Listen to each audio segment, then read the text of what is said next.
कोई भी डिजीज जो है उसकी वजह से न्यूमोथोरेक्स भी हो सकती है या प्लूरल एफ्यूजन भी हो सकती है। तो pneumothorax means the air in the plural space, जो एयर कंटेनिंग, यानी कि नॉर्मली तो ये फ्लूइड कंटेनिंग कैविटी होती है, तो ये इसको एयर कंटेनिंग कैविटी बना देती है। ठीक है। और ये इसके कॉजेज क्या हो सकते हैं, वो स्पॉन्टेनियस भी हो सकती है, वो नॉन स्पॉन्टेनियस भी हो सकती है। जो स्पॉन्टेनियस होती है, it it is not caused by the trauma, ये डिफरेंस है इसमें, ये ट्रॉमेटिक होती है या नॉन ट्रॉमेटिक होती है।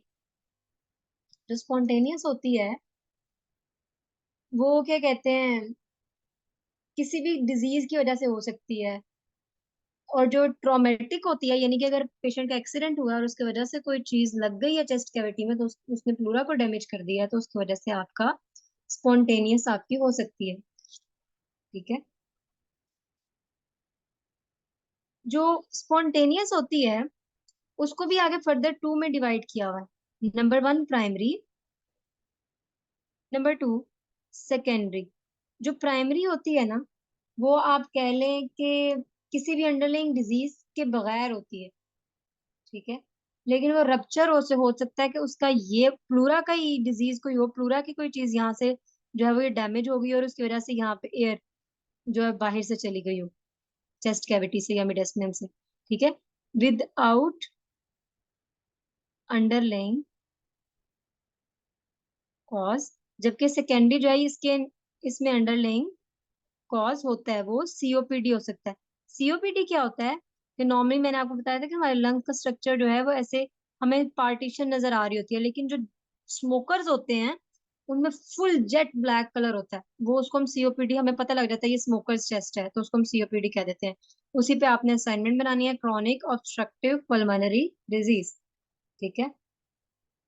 फिर अस्थमा में भी हो सकती है जेट ब्लैक। अगर किसी पेशेंट को किसी चीज से एलर्जी है, जैसे इन डेज में जब फसलों की कटाई होती है, बारिश होती है, तो अगर एक्सरे टेस्ट उन पेशेंट का करवाएं तो वो भी इस तरह के जेट ब्लैक के पेरेंट्स दे सकते हैं। ठीक है। फिर सिस्टिक फाइब्रोसिस और लंग एब्सेस के केस में भी न्यूमोथोरेक्स हो सकती है। तो न्यूमोथोरेक्स जो है ये स्पॉन्टेनियस होती है, नॉन स्पॉन्टेनियस होती है। जो स्पॉन्टेनियस होती है उसमें हमने पढ़ा कि वो प्राइमरी हो सकती है, वो सेकेंडरी हो सकती है। प्राइमरी अंडरलाइंग कॉज की वजह से, सॉरी, विदाउट अंडरलाइंग कॉज यानी कि प्लूरा डैमेज होती है उसकी वजह से होती है। और जो आपकी क्या कह लें होती है सेकेंडरी, वो अंडरलाइंग कॉज की वजह से होती है, वो अस्थमा भी हो सकता है, वो सीओपीडी भी हो सकती है, या लंग एब्सेस या कोई भी और डिजीज हो सकती है।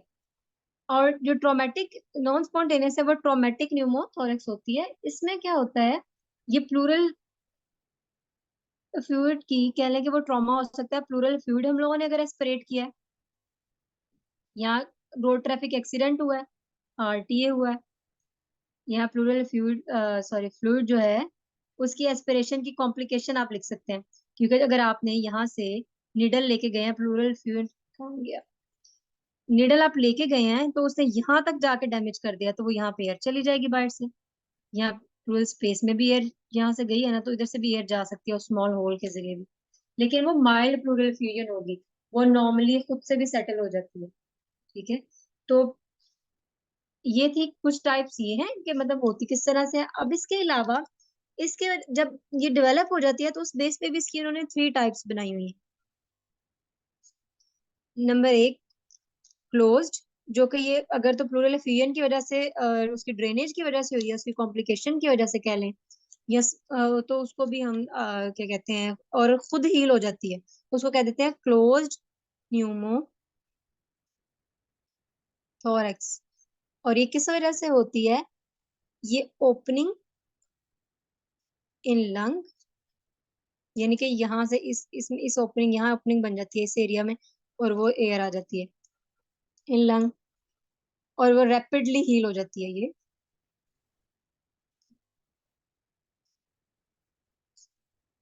फिर आ जाता है जी सेकंड, वो है ओपन। जो ओपन न्यूमोथोरेक्स होती है उसमें जो यहाँ पे आपका ये होल बन जाता है, ये पेटेंट रहता है, यानी कि ओपन रहता है, क्लोज नहीं होता, अनेबल टू क्लोज। उसकी वजह से क्या होता है कि जब आपका यहाँ पे कह लें इस जगह पे होल है, तो इधर भी एयर का प्रेशर है, इंटरनल भी एयर का प्रेशर है, उसने आउट जाना है। तो वो इधर से इधर ये प्रेशर जो है वो कई बार सेम हो जाता है, तो उसकी वजह से ओपन न्यूमोथोरैक्स डेवलप हो जाती है। ठीक है। और ये जो लंग्स होते हैं ये एक्सपैंड नहीं कर सकते। ठीक है। इंस्पिरेशन में और एक्सपिरेशन में ये एक्सपैंड नहीं कर सकते। और ये किस वजह से हो सकता है? ये पेनिट्रेटिंग ट्रॉमा की वजह से, यानी कि कोई चीज ने आके यूं हिट किया ऐसे।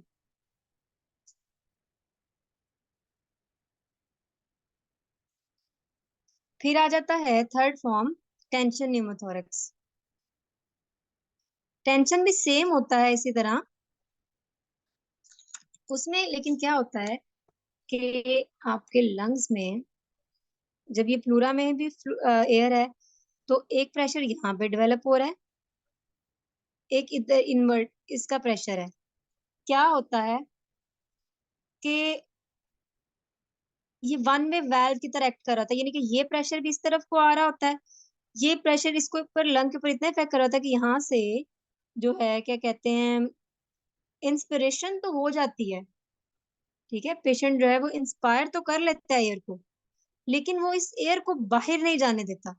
एक्सपिरेशन में डिफिकल्टी होती है, तो उसकी वजह से एक टेंशन डेवलप हो जाती है कि वो ये इसका प्रेशर होता है ना इसके ऊपर, तो वो टेंशन डेवलप हो रही होती है, इसकी वजह से लंग्स एक्सपैंड नहीं कर पाते। ठीक है। और उसकी वजह से फिर लंग फेलियर, हार्ट फेलियर इस तरह होना शुरू हो जाता है। तो क्लोज्ड, ओपन और टेंशन हेमोथोरैक्स। अब इसके सिम्टम्स क्या क्या हो सकते हैं? सिम्टम्स में ये एक तो सडन ऑनसेट होता है, क्योंकि अगर तो वो किसी ट्रोमा के केस में हुई है एयर अचानक से, तो वो सडन है। और उसकी वजह से फिर डिस्निया, क्या बताया था मैंने, डिस्निया क्या होता है?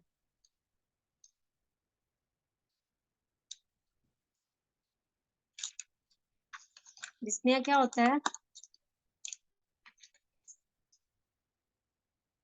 डिस्निया कहते हैं डिफिकल्टी ब्रीदिंग।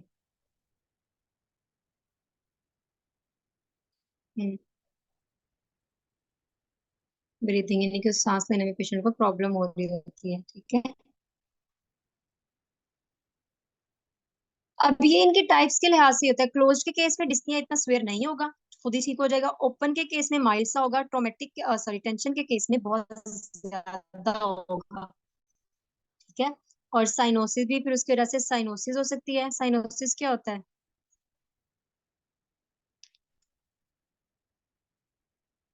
ब्लूइश, जो आपके नेल्स यहाँ पे नेल अगर नॉर्मली हम लोगों के पिंकिश है, अगर ये ब्लूइश हो तो इसको साइनोसिस कह देते हैं, कि आपकी ब्लड की ऑक्सीजनेशन प्रॉपर नहीं हो रही होती।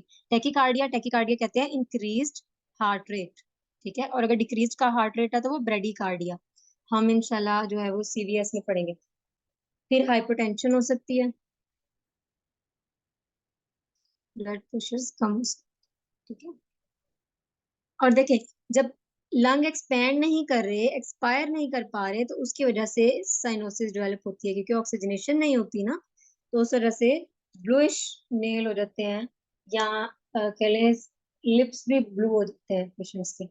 बच्चों में मोस्टली आप देखेंगे जो कॉफ के पेशेंट होते हैं उनका ही होता है, क्लबिंग ऑफ फिंगर्स, साइनोसिस, ये उसमें कुछ 4-5 हॉल मार्क्स होते हैं उसके। ठीक है।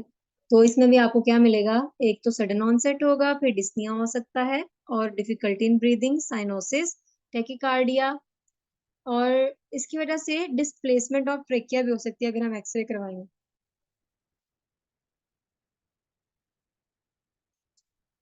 क्योंकि एयर है ना, तो एयर यहाँ से प्रेशर करेगी तो दूसरी तरफ को हो सकती है जिस साइड से ज्यादा आ रही है। ठीक है। फिर वही हार्ट साउंड एब्सेंस हो सकती हैं, जो सॉरी ब्रीथिंग साउंड होती हैं वो एब्सेंस हो सकती हैं, रेजोनेंस मिल सकती है ऑस्कल्टेशन पे। अब इसके लिए हम लोग जो करवाएंगे इन्वेस्टिगेशन, उसमें सबसे मेन आ जाएगी एक्सरे।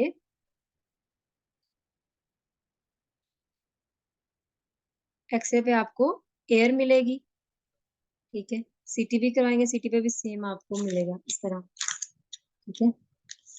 और इसमें आप लोगों को डिफ्लेक्टेड लंग मिल सकता है, और एक्सपिरेशन के केस में अगर आप करवाएंगे। ठीक है, मतलब पेशेंट को आप कहेंगे कि सांस अपना जो है वो सांस लेना है। नॉर्मली हम इंस्पिरेशन में करवाते हैं कि सांस रोक के रखें, और हम नेक्स्ट इसमें हम पेशेंट को कहेंगे कि आप सांस लें, और आपने इमेज लेना होता है, तो आपको उसमें डिफ्लेक्टेड लंग मिलेंगे, यानी कि जो है वो क्या कहते हैं, पेशेंट एक्सपायर नहीं कर पा रहा हो।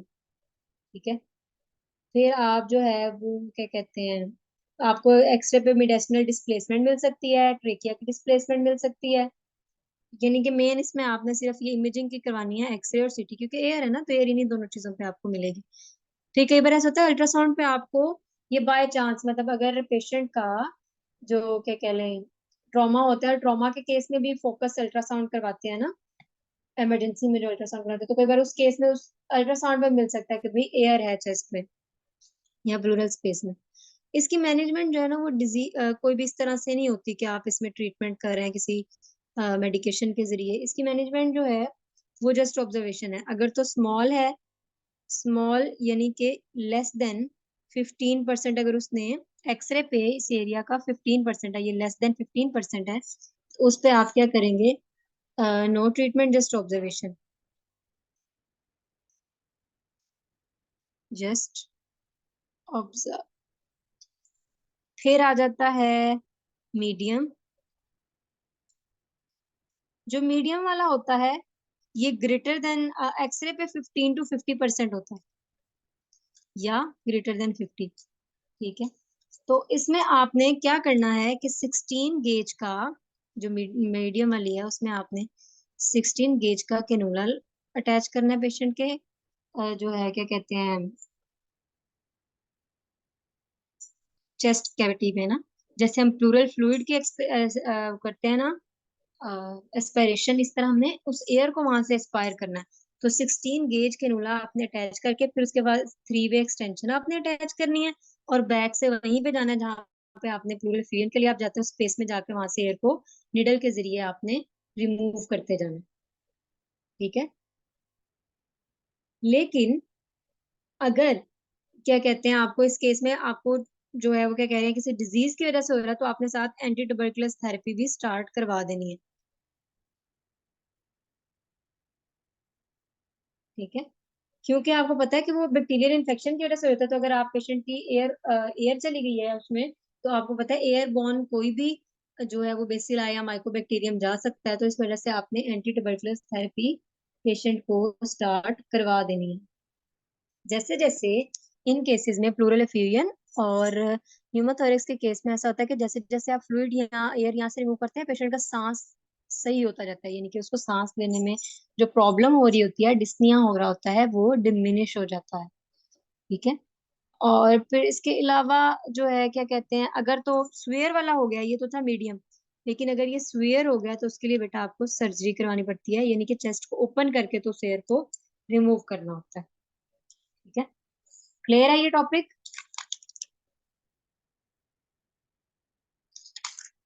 फिर एक छोटा सा टॉपिक है, सिर्फ उसके बारे में सुन लें, जो कि पल्मोनरी एम्बोलिज्म होता है। एम्बोलिज्म, एम्बोलाई क्या होता है?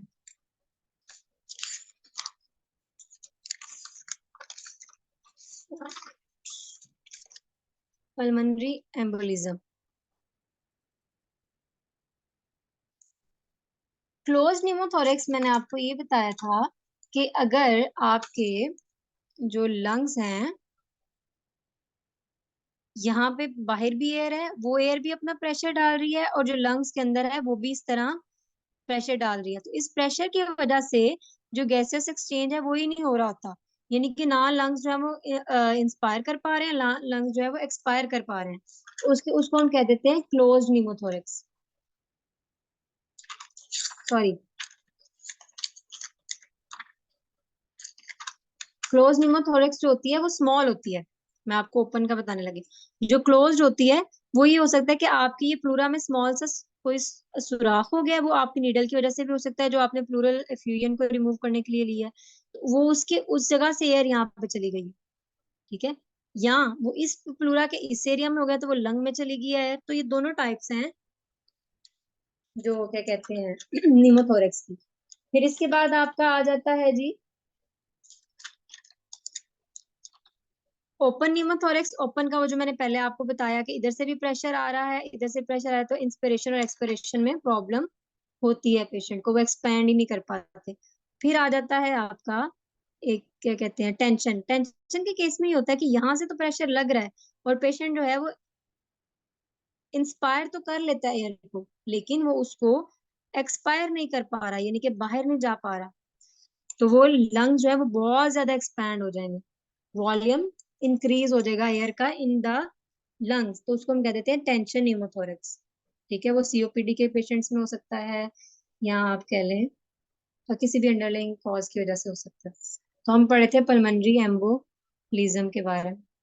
पल्मोनरी एम्बोलिज्म क्या होता है कि हमारे जिस्म में नॉर्मली ब्लड क्लॉटिंग होती है, ठीक है, लेकिन अगर वो ज्यादा होने लग जाए तो वो एक डिजीज कह लें, क्लॉटिंग की डिजीज होने शुरू हो जाती है। और वो अगर क्लॉट आपके लाइक आपका लेग में बना है, क्लॉट फॉर्मेशन हुई है, ब्लड जो है क्या कहते हैं थिक हो गया है, प्लेटलेट्स जो है वहां पे बहुत ज्यादा एग्रीगेट होने लगे हैं, या आप कह सकते हैं एथ्रोस्क्लेरोसिस है, वो जो है क्या कहते हैं उसको, प्लैक बनने लग गया आपके आर्टरीज में, तो वो जो है वो डिसलॉज हो जाता है नॉर्मली। मतलब अगर आपकी आर्टरीज हैं हार्ट की या लंग की, या आप कह लें कहीं पे भी, वो हार्ट ब्रेन जब जो एम्बोलिज्म है ना वो कहीं भी जा सकता है, यानी कि थ्रोम्बस फॉर्मेशन हुई किसी भी एरिया में, ऐसे थ्रोम्बस बना, यहाँ पे ब्लड क्लॉट है, थ्रोम्बस आई, थ्रोम्बस कहते हैं ब्लड क्लॉट को।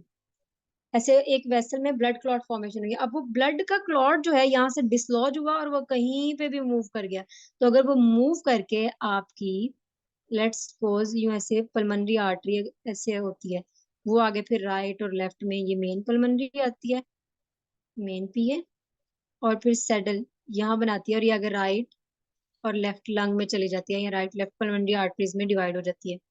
होता क्या है कि ये मेन पीए में इस जगह पे नॉर्मली थ्रोम्बस पड़ा होता है, इसको सैडल एम्बोलिज्म भी बोल देते हैं, इस जगह पे ये बन जाता है, तो इसको कह देते हैं पल्मोनरी एम्बोलिज्म।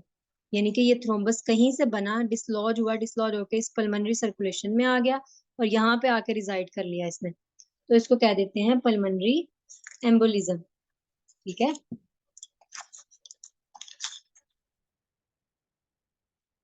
ये वीनस सर्कुलेशन में अराइज हो सकते हैं और फिर इसके अलावा वो डिसलॉज हो जाते हैं। ठीक है, और मेनली जो पल्मोनरी एम्बोलिज्म है ये डीवीटी की वजह से होती है, डीप वीनस थ्रोम्बोसिस। डीप जो ओल्ड एज पेशेंट्स होते हैं ना, या नो पेशेंट्स ना भी हो, उनको वैसे ही एज के अकॉर्डिंग ना ब्लड थिनर स्टार्ट करवा देते हैं डॉक्टर्स के, इनमें ब्लड क्लॉटिंग ना हो, तो deep venous thrombosis is the cause of, main cause कह सकते हैं पल्मोनरी एम्बोलिज्म। ठीक है, डीवीटी आ जाता है। फिर इसके अलावा अपर एक्सट्रीमिटी में नहीं हो सकता, लेकिन जो ड्रग अब्यूजर्स होते हैं ना, यानी कि नॉर्मली ये लोअर एक्सट्रीमिटी में यानी लेग से ओरिजिनेट करके तो ये आ जाता है इसमें, वीनस के जरिए आता है ना पल्मोनरी आर्टरी में। तो क्या होता है कि जो ड्रग अब्यूजर्स होते हैं, जो इंजेक्शंस लगाते हैं खुद को ड्रग्स के, उनमें अपर एक्सट्रीमिटी से भी आ सकते हैं। ठीक है, थ्रोम्बस फॉर्मेशन हो जाती है, तो इसके जो है वीनस स्टेसिस, डीवीटी या वीनस स्टेसिस भी आप कह सकते हैं इसके कॉज में।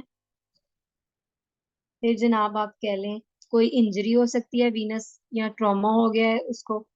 फिर इंक्रीज्ड ब्लड कोएगुलेशन, यानी कि ब्लड थिकनिंग ज्यादा हो जाती है, ब्लड कोएगुलेशन, खून जमना ज्यादा हो जाता है। ठीक है जी, या आप कह सकते हैं कि पेशेंट को कोई भी डेफिशिएंसी हो जाती है क्लॉटिंग फैक्टर्स की, और वो बाय बर्थ भी हो सकती है, डेफिशिएंसी ऑफ क्लॉटिंग फैक्टर्स, यानी कि protein S S deficiency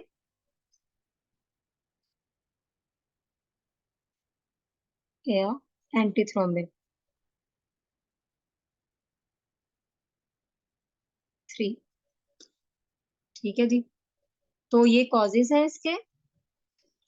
pulmonary embolism जो है ये हार्ट की डिजीजेस के केस में भी होने के इसके चांसेस होते हैं। तो इसके क्लिनिकल फीचर्स में क्या आएगा, एक तो पेशेंट को डिस्निया होगा, टैकीकार्डिया होगा, क्योंकि ये ना यहाँ से जो थ्रोम्बस है वो डिसलॉज होके आपके इधर लंग्स में जा सकता है, दोनों कहीं से इनकी ब्लड सर्कुलेशन को कॉम्प्रोमाइज कर देता है। ठीक है, तो टैकीकार्डिया, हाइपोटेंशन, फिर आ जाता है साइनोसिस, रेज्ड जीवीपी, यानी कि नेक पे जो आपकी जुगुलर वेन होती है मेन अपर की, वो उसका जब प्रेशर रेज रहता है तो आपको उसकी जो है वो उसमें एक पल्पेशन से फील होती है, पल्पिटेशन सी आपको नजर आती है, उसमें उसकी मूवमेंट नजर आती है। ठीक है, तो रेज जीवीपी। ठीक है, और फिर इसके अलावा अब क्या कहते हैं, चेस्ट पेन भी हो सकती है।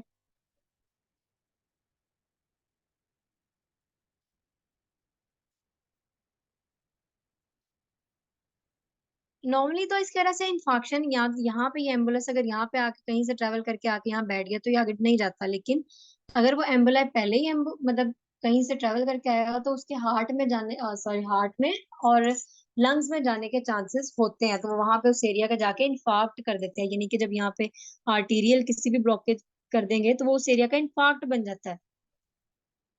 यानी कि उसकी ब्लड सप्लाई को डैमेज कर देता है उस एरिया की। तो इसके लिए फिर आप इन्वेस्टिगेशंस कौन सी करवाएंगे? एक्सरे। वैसे एक्सरे पे इतना नहीं पता चलता, तो क्या कहते हैं आप, मेनली आप करवाते हैं सीटीपीए, सीटी पल्मोनरी आर्टरी मेन। इस पे आपको ऐसे सैडल एम्बुला मिलता है, जो मैंने आपको ये बताया ना, सेम ये सब लोगों को मिलता है, यानी कि पीए बनी होती है ऐसे मेन पल्मोनरी आर्टरी, उसके इस एरिया में ये एम्बुलेंस पड़ा होता है। तो सीटीपीए सबसे आइडियल मोडेलिटी है। फिर जनाब आप इसके लिए वीक्यू, वैसे तो इसी के ऊपर कंफर्म हो जाता है सीटीपीए पे ही, नहीं तो आप वीक्यू स्कैन करवा सकते हैं। वेंटिलेशन स्कैन जो है लंग्स का, ये न्यूक्लियर मेडिसिन का स्कैन है। फिर आप जो है एको करवा सकते हैं, हार्ट का अल्ट्रासाउंड जो होता है, एको करवा सकते हैं। उसमें भी पल्मोनरी आर्टरी का आपको फ्लो जो है वो डिमिनिश मिलेगा, यहाँ पे आपको जो है वो थ्रोम्बोसिस पे भी नजर आ सकता है। ईसीजी पे भी चेंजेस आते हैं, क्योंकि हार्ट का भी इशू हो सकता है इसकी वजह से। ठीक है, फिर आप पल्मोनरी एंजियोग्राफी भी करवा सकते हैं, यानी कि लंग्स की एंजियो आप करवा सकते हैं, वो भी सीटीपीए यही, जो पल्मोनरी एंजियोग्राफी है ना, सीटीपीए इसी को कहते हैं। वो आप कैथ लैब में भी करवा सकते हैं या आप अंडर सिटी भी करवा सकते हैं। ठीक है, तो ये कंफर्म करता है, जो डायग्नोसिस को कंफर्म करता है वो कौन सा टेस्ट है, सीटीपीए या पल्मोनरी एंजियोग्राम, यानी कि कैथ लैब में कर लें या आप अंडर सिटी कर लें, ये दोनों जो है ये इसको थ्रोम्बस को कंफर्म करते हैं। इसके ट्रीटमेंट में ये होता है कि एक तो आपने उसको पेशेंट को जो है क्या कहते हैं, अगर तो उसकी ऑक्सीजन कम हो रही है, O2 कम हो रही है, तो आपने उसको जो है क्या कहते हैं ऑक्सीजन मास्क लगाना है।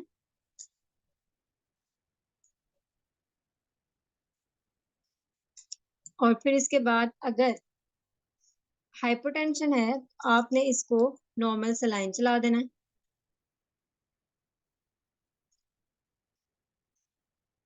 और साथ डोपा दे देनी, डोपामीन। डोपामीन जो होता है ये इंक्रीज करते हैं ब्लड प्रेशर को, अगर हाइपोटेंशन है पेशेंट। ठीक है, फिर साथ आपने एक एंटीकोagulation थेरेपी देनी है, यानी कि हेपरिन, एंटीकोगुलेंट्स देने हैं, हेपरिन। ये आईवी भी आप दे सकते हैं, और ये मोस्टली, और फिर इसके अलावा एक इंजेक्शन होता है सॉरी लोप्रिन होती है टैबलेट, वो दे सकते हैं आप। मोस्टली पेशेंट को उसके वेट के अकॉर्डिंग आपने हेपरिन देनी होती है। ठीक है, एंटीकोएगुलेशन में मेनली हेपरिन ही हम देते हैं। इवन के पेशेंट की स्टेंडिंग हम लोगों ने करनी हो तो हम उसमें भी पहले हेपरिन हम लोगों ने उसके वेट के अकॉर्डिंग देनी होती है, क्योंकि स्टेंट तो एक मेटेलिक सब्सटेंस होती है और वो बॉडी में जब जाती है तो उसके भी कोएगुलेशन के चांसेस होते हैं। अगर हेपरिन हम देना भूल जाए ना तो पेशेंट को फॉरन टेबल पे ही ड्यूरिंग प्रोसीजर ही वो पेशेंट जो है उसका स्टंट थ्रोम्बोज हो जाता है, उस एरिया में पूरे एक थ्रोम्बस बन जाता है, जिस तरह ब्लड कोएगुलेट हो जाता है, जम जाता है उस एरिया में और पेशेंट की सडन डेथ हो जाती है। ठीक है, और फिर हमने साथ क्लेक्सिन भी जो है वो, ये भी ब्लड थिनर है। मोस्टली आप जो नाम सुनेंगे वो क्लेक्सिन सुनेंगे, और ये पेट पे लगाते हैं ये इंजेक्शन ब्लड थिनर वाला, क्लेक्सिन, लोप्रिन और हेपरिन तो आईवी देते हैं, ये एंटीकोगुलेंट्स। ठीक है, तो क्लियर है आप लोगों को ये वाला टॉपिक भी?